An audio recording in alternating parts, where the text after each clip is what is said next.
আজকে মাছের মাথা দিয়ে একটা সুস্বাদু রেসিপি তৈরি করছি, মুড়ি ঘন্ট, তাও আবার ইলিশ মাছের মাথা দিয়ে। দেখো এখানে আলু কেটে ধুয়ে রেখেছি, আর এখানে দিলাম কাঁচা লঙ্কা, আদা, আর এখানে আছে দেখো মাছের মাথা। তো বড় সাইজের একটা ইলিশ মাছের মাথা আছে। তো এখানে দেখো আমি আদা আর মরিচটা পেস্ট করে নিলাম। তো গ্যাসে একটা ফ্রাই প্যান বসিয়ে দিলাম, দিয়ে দিলাম অনেকটা সরিষার তেল। তো এখন মাথাগুলি ভেজে নেব। আর আমি যে রেসিপিটা শেয়ার করছি, আমি এটা ইলিশ মাছের মাথা দিয়ে শেয়ার করছি। তোমরা চাইলে যে কোনো মাথা দিয়ে করতে পারো, মানে যে কোনো মাছের মাথা দিয়ে করতে পারো। তো আমি ইলিশ মাছের মাথা দিয়ে শেয়ার করছি। তো মাথাগুলো এখন দেখো ভালোভাবে ভেজে নেব। আমি এটা তোমাদের সাথে শেয়ার করছি একদম অল্প সময়ে কিভাবে করা যায়। তো এটা চাল দেখো, চাল ধুয়ে রেখেছি।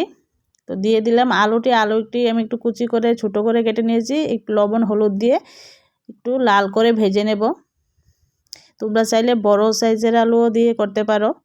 তো আমি ছোটো সাইজ করেই কাটলাম। তো দেখো আলুটা ভাজা হয়ে গেছে, এখন আমি চালটা ভেজে নেব। তো আমি এখানে হাতের মুঠ করে 2 মুঠ চাল দিয়েছি। তো আমি চালটা ভাজা হয়ে গেছে, এখন দিয়ে দিলাম জল।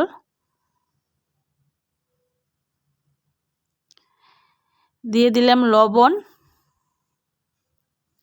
এখন আমি এটা ঢাকা দিয়ে রাখবো 5 থেকে 6 মিনিটের মতো। চলো ঢাকার পরে চলে আসলাম। এখন এই পর্যায়ে আমি আলুগুলি দিয়ে দিচ্ছি, ভাজা আলুগুলি। তো আর একটু সিদ্ধ হয়ে যাবে। তো চলো নামিয়ে নিয়েছি। এখন দেখো আমি এটার মধ্যে ফ্রাই প্যানে একটু হালকা একটু তেল দিয়ে দিচ্ছি, বাদামগুলি ভেজে নিচ্ছি। তো বাদাম ভাজা হয়ে গেছে, আবার দিয়ে দিলাম তেল, দিয়ে দিলাম 2টো শুকনো লঙ্কা, তেজপাতা, আর দিয়ে দেব 5 ফোড়ন। 5 ফোড়ন দিয়ে দিয়েছি। আমি এটা 5 ফোড়ন দিয়ে রান্না করব। এটা যে রান্নাটা করছি দাদা মানে দিদা ঠাকুমাদের রান্নার মতোই বলতে পারো।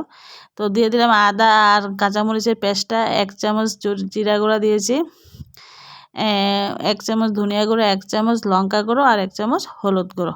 এখন মশলাটা আমি একটু কষিয়ে নেব। তো চলো মশলাটা কষানো হয়ে গেছে, এখন দিয়ে দিলাম চাল আর আলু, সিদ্ধ করে রাখা চাল আলু দিয়ে দিলাম। চলো এখন আমি মাছের মাথাগুলিও দিয়ে দেব। তো আমার ভেজে রাখা মাছের মাথাটাও দিয়ে দিয়েছি। এখন ঢাকা দিয়ে রেখেছিলাম। তো ঢাকার দেখো এখন মানে টকবক করে ফুটছে।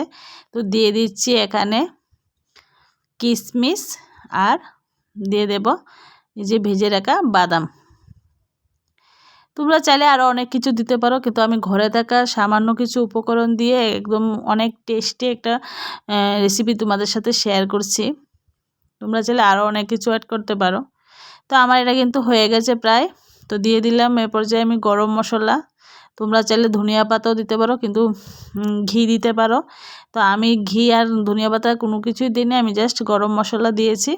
কারণ ঘিটাও সবার ঘরে সবসময় থাকে না, বাট গরম মশলাটা কিন্তু থাকে। এই জন্য আমি মানে ঘরে থাকা উপকরণ দিয়ে কিভাবে খুব টেস্টি করে মুড়ি ঘন্ট করা যায় সেটাই আজকে শেয়ার করেছি। তো আজকের রেসিপি কেমন লেগেছে অবশ্যই কমেন্ট করে জানাবে, আশা করি ভালো লেগেছে।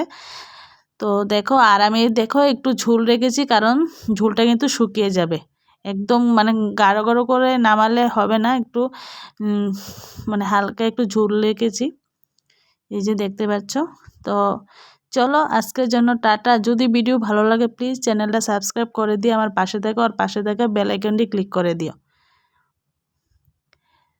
খুবই টেস্টি হয়েছে খেতে, মানে দুর্দান্ত টেস্ট হয়েছিল বন্ধুরা, অবশ্যই ট্রাই করো।